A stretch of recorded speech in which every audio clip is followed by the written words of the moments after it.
क्या PGCL diploma trainee की इस वैकेंसी के अंदर सबसे मिनिमम कंपटीशन रहने वाला है। आपने जिस जोन से फॉर्म भरा है उसमें आपका कंपटीशन कितना है ये जानना बहुत जरूरी है। बात करें ER1 और ER2 में तो यहाँ पर एक पोस्ट का डिफरेंस है, मगर फॉर्म में आप देख पा रहे होंगे लगभग 800 फॉर्म जो है वो एक्स्ट्रा है, सिर्फ एक पोस्ट एक्स्ट्रा होने की वजह से। पीजीसीएल की अब तक की एक तो सबसे बड़ी वैकेंसी 600 प्लस पोस्ट, और दूसरा फायदा ये कि कंपटीशन इस बार आप लोगों के लिए मिनिमम होने वाला है, तो सिलेक्शन के चांसेस हाईएस्ट रहेंगे। क्योंकि hello everyone, welcome to our YouTube channel easy prep. PGCL diploma trainee 2024 का वैकेंसी जो इलेक्ट्रिकल इंजीनियरिंग स्टूडेंट्स के लिए अब तक की सबसे बड़ी वैकेंसी जो है वो साबित हुआ है, जिसके अंदर इलेक्ट्रिकल के 600 के आसपास पोस्ट और सिविल डिपार्टमेंट की बात की जाए तो उसके अंदर 70 के आसपास पोस्ट है। सिविल की वैकेंसी लगभग वही है, सेम जो पिछली बार थी, जिसका डिटेल एनालिसिस हमने ऑलरेडी जो है वो किया हुआ है। पीजीसीएल से रिलेटेड इजी प्रेप के चैनल के ऊपर आपको एक प्लेलिस्ट मिलेगा जिसमें उससे जुड़े हुए तमाम पहलू कि प्रीवियस ईयर के अंदर किस किस पेपर के अंदर कौन कौन से सब्जेक्ट के कितने क्वेश्चन आए हैं,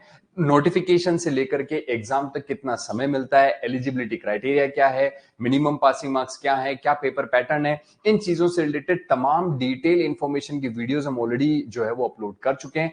आज के इस वीडियो के अंदर हम बात करने वाले हैं कि क्या पीजीसीएल डिप्लोमा ट्रेनी की इस वैकेंसी के अंदर सबसे मिनिमम कंपटीशन रहने वाला है, उसकी वजह क्या रहने वाली है, और किस पोस्ट पर कितनी वैकेंसी थी और उसके अगेंस्ट कितने फॉर्म निकल करके आए, यानी कि आपने जिस जोन से फॉर्म भरा है उसमें आपका कंपटीशन कितना है ये जानना बहुत जरूरी है। क्योंकि हर स्टूडेंट ने अपने हिसाब से एक सेफ जोन के अंदर फॉर्म अप्लाई किया और उस जोन के ऊपर कितने फॉर्म आए हैं पीजीसीएल के पास में, अगर वो डेटा आप लोगों को पता चल जाए तो आपको पता चल जाएगा कि आपका कंपटीशन इतने स्टूडेंट्स के साथ में होने वाला है। तो इस वीडियो के अंदर मैं बात करने वाला हूं पर सीट कंपटीशन कितना रहने वाला है, किस जोन के अंदर कितने फॉर्म आए हैं, किस जोन में वैकेंसी कितना था, इसके अलावा क्या कंपटीशन इस बार कम है और क्या आपके सिलेक्शन के चांसेस मैक्सिमम है। इस कंप्लीट स्ट्रेटेजी को मैं इस वीडियो के अंदर डिस्कस करने वाला हूं, तो वीडियो को अंत तक जरूर देखिएगा।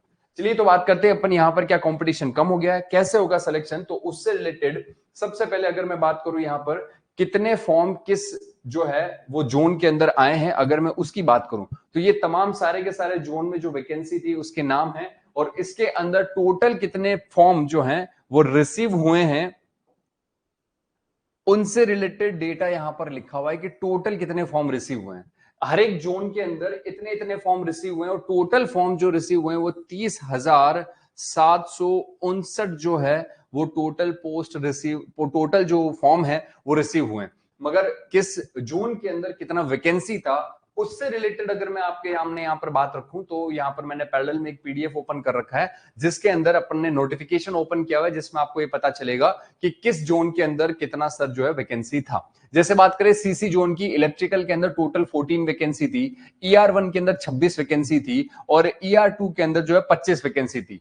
तो यहाँ पर ये सारा का सारा जो पीडीएफ वाला कंटेंट है वो मैंने पैरेलली जो है वो मोबाइल में ओपन किया हुआ है ताकि आप लोगों को बार बार ऐसे स्लाइड को हटा हटा करके ना दिखाना पड़े। तो मैं यहाँ पर पैरेलली आपको जितनी नंबर ऑफ पोस्ट थी वो लिख करके बता देता हूँ। सीसी पोस्ट के अंदर जो है वो इलेक्ट्रिकल की टोटल 14 पोस्ट थी। यहाँ पर मैं कंपटीशन सामने की तरफ लिखता चला जाऊंगा ताकि आप लोगों को पता रहे। तो यहाँ पर टोटल 14 पोस्ट था। अगर मैं बात करूं ER1 का तो ER1 के अंदर टोटल 26 पोस्ट था। अगर मैं बात करूं ER2 का तो इलेक्ट्रिकल के अंदर इसके अंदर 25 वैकेंसी थी, 25 वैकेंसी। अगर मैं बात करूं यहां पर उड़ीसा की तो इलेक्ट्रिकल के अंदर थी टोटल 17 पोस्ट। अगर मैं बात करूं NER सेगमेंट के अंदर तो NER में इलेक्ट्रिकल का था 33 पोस्ट। अगर मैं बात करूं NR1 का तो NR1 में इलेक्ट्रिकल का था 63 पोस्ट। अभी अपन डिटेल में एनालिसिस करेंगे, चिंता नहीं करें। NR2 की अगर मैं बात करूं तो NR2 के अंदर इलेक्ट्रिकल का था 60 पोस्ट। NR3 की अगर मैं बात करूं तो इसमें इलेक्ट्रिकल का था 69 पोस्ट, सबसे ज्यादा यहीं पे था। तो देख पा रहे हो सबसे ज्यादा फॉर्म भी यहीं पर आए हैं 69 के बाद में। NR3 के बाद में बात करूं मैं SR1 की तो इलेक्ट्रिकल के अंदर SR1 में 63 पोस्ट है। देखिए फर्क देखिए, 60 पोस्ट 69 पोस्ट पे 7,000 फॉर्म और 63 पे सिर्फ 2,800। तो इस जोन के अंदर सिलेक्शन के चांसेस भी मैक्सिमम होंगे। इसी प्रकार की सारी बातें डिस्कस करेंगे और जिसमें कंपटीशन ज्यादा है उसमें भी ज्यादा चिंता वाली बात नहीं है। वो क्यों, वो भी मैं बात आपको जो है वो डिस्कस करके बताऊंगा। यहाँ पर टोटल 59 पोस्ट। अगर WR1 की मैं बात करूं तो 67 पोस्ट और अगर WR2 जोन की मैं बात करूं तो यहां पर सबसे ज्यादा है 104 पोस्ट। WR2 के अंदर 104 पोस्ट। तो टोटल यहां पर जो है वो आप लोगों के पास में 600 इलेक्ट्रिकल की जो पोस्ट थी उसके अंदर किस प्रकार से जो फॉर्म आए हैं उसका अपन एनालिसिस अगर करें तो यहां पर आप देख पा रहे होंगे कि सबसे कम फॉर्म जो आप लोगों को रिसीव हुए हैं वो हुए हैं सीसी जोन के अंदर, और यहां पर 14 वैकेंसीज थी। जबकि यहां पर अगर बात करूं मैं उड़ीसा के अंदर तो केवल 3 पोस्ट एक्स्ट्रा थी, मगर फॉर्म लगभग 3 गुना ज्यादा यहां पर आए, यानी कंपटीशन जो है यहां पर उड़ीसा के अंदर थोड़ा सा ज्यादा रहने वाला है। अगर मैं बात करूं जहां पर पोस्ट जो है वो 20 की रेंज में थी, जैसे बात करें ER1 और ER2 में, तो यहां पर एक पोस्ट का डिफरेंस है, मगर फॉर्म में आप देख पा रहे होंगे लगभग 800 फॉर्म जो है वो एक्स्ट्रा है, सिर्फ एक पोस्ट एक्स्ट्रा होने की वजह से। इसके कई रीजन हो सकते हैं, जैसे ER1 जोन जो है उस जोन के अंदर कौन कौन से स्टेट आते हैं, उस स्टेट के अंदर जो है वो स्टूडेंट का जो है वो पॉपुलेशन कितना है उसके अकॉर्डिंग भी फॉर्म फिलअप होते हैं। हर कोई अपने घर के पास जॉब करना चाहता है, तो जो स्टूडेंट जो है कंफर्टेबल नहीं थे दूसरे जोन में जाने से, उन्होंने अपने जोन में फॉर्म फिलअप किया। कुछ स्टूडेंट ऐसे थे जिन्होंने नंबर ऑफ पोस्ट ज्यादा देखी, जैसे एनआर थर्ड की अगर मैं बात करूं तो एनआर थर्ड के अंदर 69 पोस्ट थी, मगर फॉर्म आए हैं 7,487 जो फॉर्म है सबसे हाईएस्ट फॉर्म यहां पर रिसीव हुए। जबकि इससे ज्यादा वैकेंसी WR2 जोन के अंदर थी, मगर यहाँ फॉर्म कितने रिसीव हुए हैं, सिर्फ 3,900। तो यहां आप देख पा रहे हैं कंपटीशन काफी कम होगा। इसके अलावा अगर मैं बात करूं सीक्वेंस में बात कर लेते हैं, 26 पोस्ट पे 2,400, 25 पोस्ट पे 1,604, उड़ीसा में 17 पोस्ट पे 983, एनईआर में 33 पोस्ट पे सिर्फ 1,000 फॉर्म निकले हैं, 1,000 फॉर्म जो है वो फिलअप किए गए हैं। अच्छा, इसके अलावा आपको मैं ये भी बता दूं कि ये तो केवल फॉर्म फिलअप किए गए हैं 30,759। सारे के सारे स्टूडेंट एग्जाम देने जाएंगे ऐसा भी जरूरी नहीं है। आप लोगों को पता है कि अटेंडेंस जो है वो 50-60% मैक्सिमम होती है किसी भी एग्जाम में, इसलिए आपको ये डेटा देख के डरना नहीं है कि सर 7,400 लोगों ने फॉर्म भर दिया, इसका 40% निकालोगे तो कम से कम बहुत सारे स्टूडेंट ऐसे होंगे जो फॉर्म भरने के बाद एग्जाम देने नहीं जाएंगे। क्यों सर, वो एग्जाम देने क्यों नहीं जाएंगे, इसका भी मैं लॉजिक आपको एक्सप्लेन करने वाला हूं, चिंता नहीं करें। कंपटीशन मिनिमम क्यों है उसके बारे में मैं आपको बात करने वाला हूं। इसके अलावा अभी जो PESL का वैकेंसी आया था जिसमें 70 पोस्ट था, उसमें भी 8-9 हजार के आसपास फॉर्म भरे गए। तो 70 पोस्ट पे भी 8-9 हजार फॉर्म में फिलअप किए गए। तो चिंता नहीं करें, कंपटीशन इस बार आपका मिनिमम क्यों है और कैसे सिलेक्शन होगा उसके बारे में मैं बात करूंगा। पहले एक बार अपन पोस्ट की बात कर लेते हैं कंप्लीट। NR1 के अंदर 63 पोस्ट थी, सिर्फ 3,813 फॉर्म निकले हुए। तो यहां पर मैं एक बार थोड़ा सा, ये ऑलमोस्ट जो रीजन है उनमें कंपटीशन तो कम है, मगर जहां सिलेक्शन के चांसेस जो हैं वो थोड़े से टफ है, मैं उनको स्टार करूंगा, बाकी सारे इजी हैं। तो यहां पर सबसे पहले मैं स्टार करना चाहूंगा एनआर थर्ड वाले रीजन को, क्योंकि यहां पर कंपटीशन आपका थोड़ा सा ज्यादा है।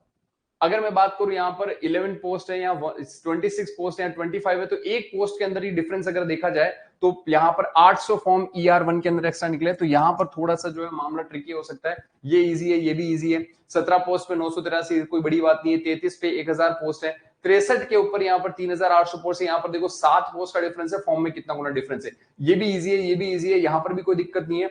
मगर यहाँ पर आप लोगों को सबसे ज्यादा प्रॉब्लम एनआर थर्ड और ER1 में होती हुई नजर आ रही है। इसके अलावा ज्यादा कोई प्रॉब्लम वाली बात नहीं। अगर 7,400 की बात करी जाए तो 3,900 फॉर्म है, मगर पोस्ट यहाँ पर 104 है, तो ये भी यहाँ पर थोड़ा सा रेशियो अच्छा हो जाता है। सिर्फ यहां पर मैं एक और टिक कर सकता हूं कि ये वाला जो जोन है NR1, इसके अंदर भी थोड़ी सी दिक्कत आप लोगों को नजर आ सकती है। इसके अलावा जितने भी जोन हैं उन सभी जोन्स के अंदर ज्यादा जो है वो आप लोगों को प्रॉब्लम जो है नजर नहीं आएगी। अगर मैं बात करूं यहाँ पर पोस्ट कंपटीशन की, तो फॉर एग्जांपल 360 पोस्ट है, 364 और 14 यहां पर है, तो पर सीट यहां पर 26 का कंपटीशन निकल करके आ रहा है, 26 स्टूडेंट पर सीट। और अगर मैं यहां पर बात करूं 7,487 69 पोस्ट के लिए, तो यहां पर 108 निकल करके आ रहा है पर सीट, 108 स्टूडेंट, और यहां पर सीट 26 स्टूडेंट। इसीलिए मैं कह रहा हूं कि ये थोड़ा सा जो है वो आप लोगों के लिए टफ होने वाला है। जबकि यहां पर अगर मैं बात करूं 3900 डिवाइड बाई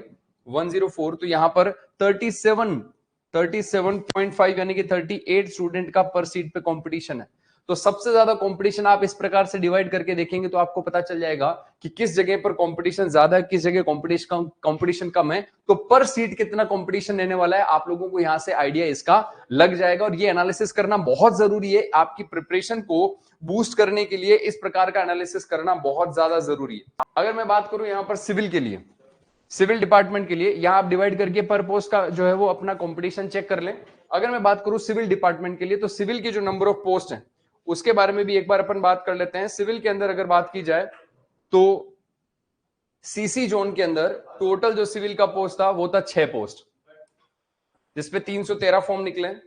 अगर मैं बात करूं यहां पर ER1 के लिए, तो ER1 के लिए जो सिविल की है वो टोटल वैकेंसीज देखा जाए तो सिर्फ और सिर्फ 2 ही हैं। 765 फॉर्म डाले गए। उड़ीसा की अगर मैं बात करूं,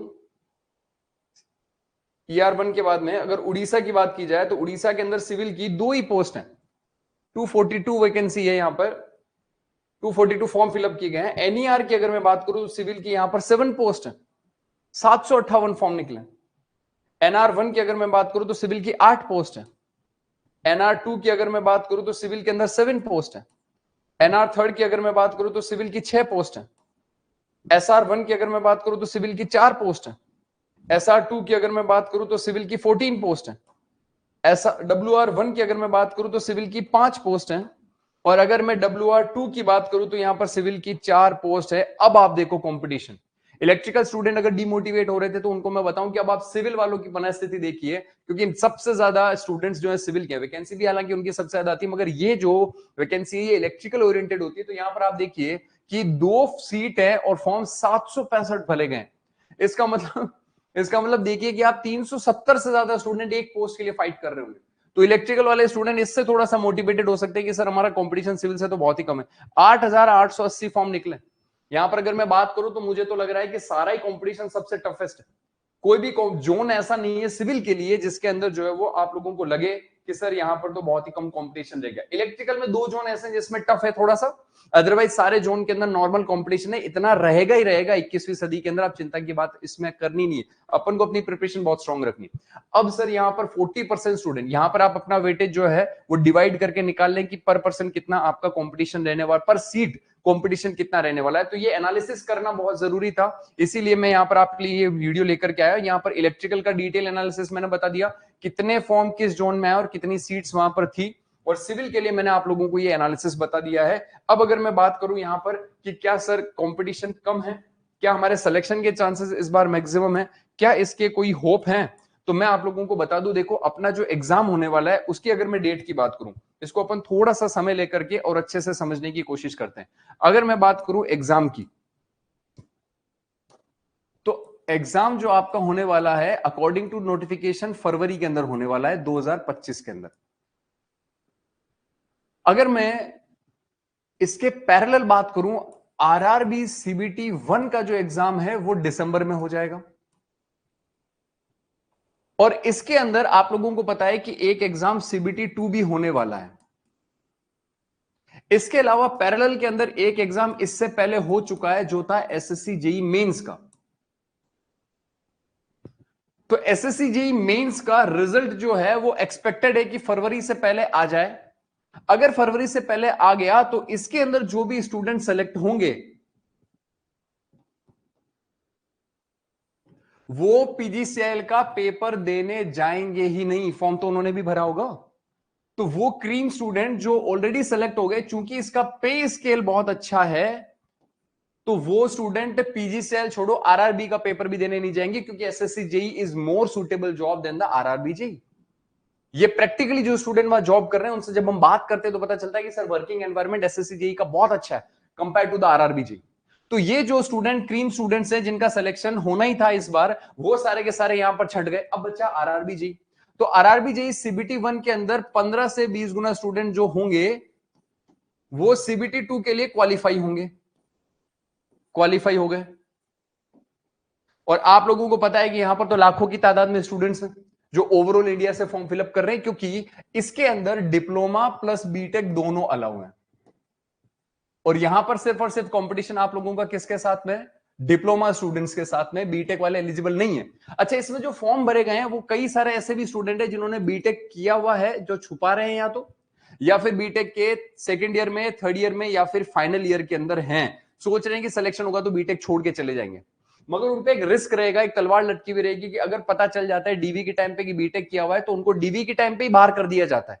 तो आप चिंता नहीं करें, जो फॉर्म फिलअप किए गए उसमें बहुत सारे नंबर ऐसे भी होंगे स्टूडेंट के जो बीटेक ओरिएंटेड है, तो उनका डीवी के अंदर आप लोगों के साथ में कंपटीशन जो है वो कम हो सकता है। अगर वो सेकंड ईयर में है तो चलो ठीक है, बीटेक छोड़ करके जा सकते हैं, मगर थर्ड ईयर और फाइनल ईयर के अंदर एक रिस्क रहता है, कई स्टूडेंट पकड़े जाते हैं जब ऐसे। तो पीजीसीएल का स्ट्रिक्ट रूल है कि डिप्लोमा की पोस्ट मतलब डिप्लोमा, बीटेक की पोस्ट मतलब बीटेक, आईटीआई की पोस्ट मतलब आईटीआई, हायर क्वालिफिकेशन वो लेते ही नहीं है। वरना उनको रिस्क है कि स्टूडेंट छोड़ करके चला जाएगा तो हमारी तो पोस्ट वैकेंट होगी ना, हमने ट्रेनिंग दिया फिर उसके बाद वो तो कहीं और चला गया, इस वजह से। तो यहां पर सीबीटी 2 के लिए जो क्वालिफाई होंगे 15 से 20 स्टूडेंट, वो भी पीजीसीएल पे एग्जाम तो देंगे मगर उतना फोकस्ड होकर के नहीं देंगे। क्यों? क्योंकि रीजन ये है कि सीबीटी 1 के बाद सीबीटी 2 के अंदर टेक्निकल पोर्शन का वेटेज ज्यादा है। यहां पर पोर्शन है 120 टेक्निकल प्लस 50 नॉन टेक। यहां पर नॉन टेक के अंदर आप लोगों को इंग्लिश पढ़नी पड़ती है, यहां पर नॉन टेक में रीजनिंग पढ़नी पड़ती है, एप्टी पढ़नी पड़ती है, जीके जीएस पढ़ना पड़ता है। यहां पर सीबीटी 2 के अंदर आप लोगों के पास में क्या आएगा? एप्टीट्यूड और उसके बाद में एनवायरमेंट और कंप्यूटर 10 नंबर का थोड़ा थोड़ा छोटा छोटा सा वेटेज है। तो यहां पर आपको टेक्निकल ज्यादा पढ़ करके सिलेक्शन मिल जाएगा, यहां नॉन टेक पढ़ना पड़ेगा और ज्यादा। दूसरी बात यह है कि सीबीटी 2 क्वालिफाई करने पर इसकी जो पे स्केल है वो पीजीसीएल के कंपैरिजन में डबल से भी ज्यादा है। तो यहां पैसा भी डबल मिल रहा है। तो स्टूडेंट जो क्वालिफाई होंगे उनका पूरा फोकस ही रहेगा सीबीटी 2 निकालना है, क्योंकि आरआरबी वैकेंसी 6 साल बाद आई है। तो अगेन यहां पर बात करी जाए तो मैक्सिमम स्टूडेंट चले जाएंगे सीबीटी की प्रिपरेशन में, तो यहां बचेंगे बीटेक वाले बच्चे, इस पे ज्यादा फोकस करेंगे क्योंकि ये अनसर्टेन है उनके लिए। तो यहां केवल डिप्लोमा के वो बच्चे जो इस बार फॉर्म सिर्फ आरआरबी का बस ऐसे ही डाले कि सर हम तो बस फॉर्म डाल दिए हैं, सीबीटी 1 होगा तो ठीक। अच्छा, यहां पर आप लोगों का सीबीटी 1 दिसंबर में हो जाएगा, तो फरवरी से पहले सीबीटी 1 का तो क्वालिफाइंग का रिजल्ट देगा ही देगा 2 महीने के अंदर। तो यहां पर बच्चों को क्लियर हो जाएगा कि हाँ मैं सीबीटी 2 के लिए करूंगा, मैं पीजीसीएल के लिए करूंगा। तो फायदा यह है कि पीजीसीएल की अब तक की एक तो सबसे बड़ी वैकेंसी 600 प्लस पोस्ट, और दूसरा फायदा यह कि कंपटीशन इस बार आप लोगों के लिए मिनिमम होने वाला है, तो सिलेक्शन के चांसेस हाईएस्ट रहेंगे क्योंकि इस वैकेंसी में बच्चे सेलेक्ट हो चुके होंगे, इसके लिए आगे फोकस हो चुके होंगे। केवल डिप्लोमा स्टूडेंट में फाइट रहेगी क्योंकि बीटेक वाले बच्चे अदर जूल में रहेंगे, तो वो आरआरबी को ज्यादा टारगेट करेंगे। इसके अलावा भी छोटी मोटी वैकेंसीज बहुत सारी जो समय समय पर जो है वो निकलती रहेगी, जैसे एसएससी जेई का हो सकता है नोटिफिकेशन आ जाए। तो कई सारे स्टूडेंट ऐसे भी हैं जिन्होंने पीजीसीएल जो अभी पास आउट हुए हैं, फॉर्म तो भर दिया, मगर प्रॉब्लम यह है कि पीजीसीएल केवल और केवल 4 से 5 महीने देता है प्रिपरेशन करने के लिए, 4 to 5 मंथ्स फॉर्म निकलने की डेट से। अब कुछ स्टूडेंट फॉर्म भरने के बाद सोचते हैं कि अच्छा अब तैयारी करना चाहिए क्या। तो भाई वो स्टूडेंट जो अब तैयारी करने का सोचेंगे उनके पास तो मोटा माटी 3 से 4 महीने के बीच का समय बचा है। इन 3 से 4 महीने के अंदर आप लोग जो थ्योरी है वो कंप्लीट नहीं कर पाएंगे पूरा। 5 सब्जेक्ट जो है वो नहीं आते पीजीसीएल के अंदर।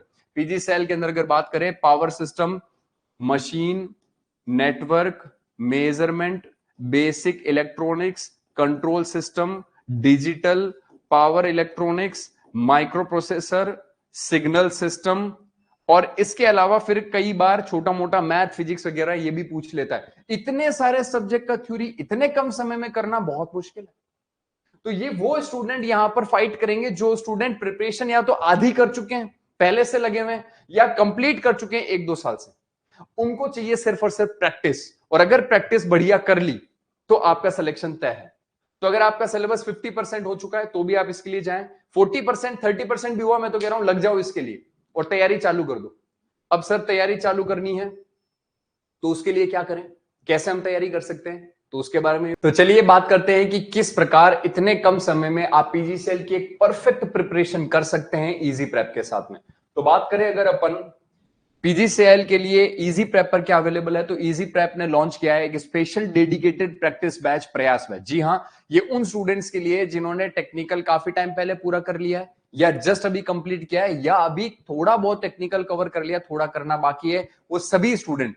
पीजीसीएल के अगर बारे में मैं बात करूं तो जेईएन के अंदर सबसे टफेस्ट पेपर अगर कोई लेता है तो वो पीजीसीएल लेता है। और इस एग्जाम की अगर तैयारी करनी है तो आपको करना पड़ेगा एक बहुत ही जबरदस्त प्रैक्टिस, और ये जो प्रैक्टिस है वो हम लेकर के आए आप लोगों के लिए इस प्रयास बैच के अंदर। जी हां, इस प्रयास बैच के अंदर आप लोगों को जो कंटेंट मिलने वाला है उसके अंदर 5000 प्लस एमसीक्यू क्वेश्चन की आप लोगों को लाइव प्रैक्टिस करवाई जा रही है, और लाइव के साथ साथ ये रिकॉर्डेड फॉर्म में भी अवेलेबल है, और ये सारे के सारे क्वेश्चन बाई लैंग्वेज में होंगे, बाई लैंग्वेज होंगे, जिनमें डिटेल एक्सप्लेनेशन दिया जाएगा।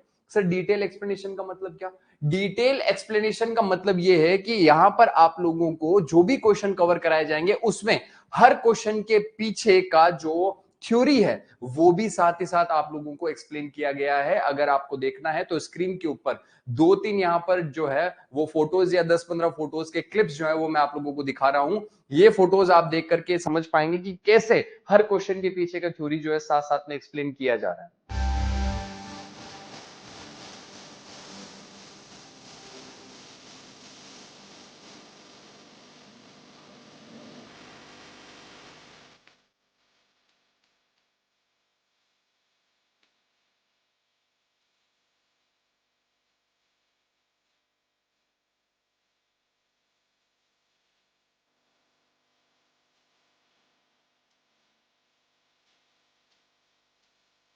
तो देखा आपने किस प्रकार से फोटोज जो हैं उनके माध्यम से थ्योरी जो है उसको समझा करके हर एक क्वेश्चन के पीछे का कंप्लीट एनालिसिस आप लोगों को समझाया जा रहा है। ना केवल वो क्वेश्चन जिसका आंसर आपको मिल गया उसके ऑप्शन के छोड़ करके उसके अलावा जो ऑप्शंस है उनको भी एक्सप्लोर किया जाएगा कि वो वाले कब सही होंगे। 360 डिग्री प्रिपरेशन आपको कराई जा रही है। और ये जो सब्जेक्ट है वो तमाम subject power system machine measurement, जिस सब्जेक्ट का एग्जाम में जितना वेटेज, सर वेटेज कितना आता है इसका वीडियो ऑलरेडी बना दिया गया है, वीडियो के एंड में आपको उसका लिंक मिल जाएगा, आप देख लेना।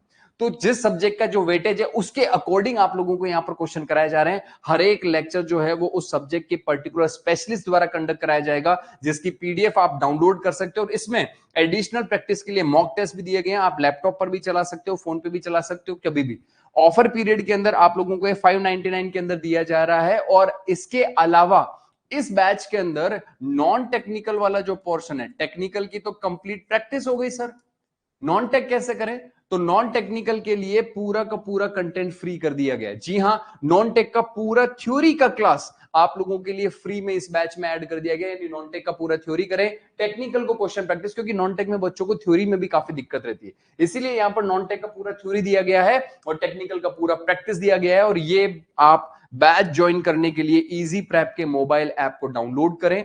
इसके अलावा आप इस नंबर पे भी कॉल कर सकते हैं या फिर आप मुझसे भी पर्सनली बात कर सकते हैं। अगर आपको किसी भी तरीके की कोई गाइडेंस की नीड है, अगर आपको लगता है कि आपके जोन से कंपटीशन आपको लग रहा है टफ है, किसी भी तरीके का अगर आपको प्रॉब्लम आ रहा है कि सर मेरे को प्रिपरेशन में ये दिक्कत आ रही है, कोई भी तरीके की काउंसलिंग से रिलेटेड बात हो या प्रिपरेशन से रिलेटेड बात हो, आपके अपना सुमित दादा अवेलेबल है आप लोगों के लिए। आप मुझे बस इस नंबर पे मैसेज कर दें, I will call you back, या फिर मैं आपसे संपर्क कर लूंगा, या फिर आप कॉल करके भी बात कर सकते हैं, या फिर आप बैच लेने के लिए डायरेक्ट इस नंबर पे भी बात कर सकते हैं। तो इस बैच के अंदर जैसा हमेशा मैं बोलता हूं, एक प्रयास हमारी तरफ से आपके सिलेक्शन के लिए और एक प्रयास आपकी तरफ से आपके सिलेक्शन के लिए। चलिए मिलकर प्रयास करते हैं इस प्रयास बैच के साथ और इस बार निकालते हैं पीजीसीएल जेईई डिप्लोमा ट्रेनी का ये वैकेंसी।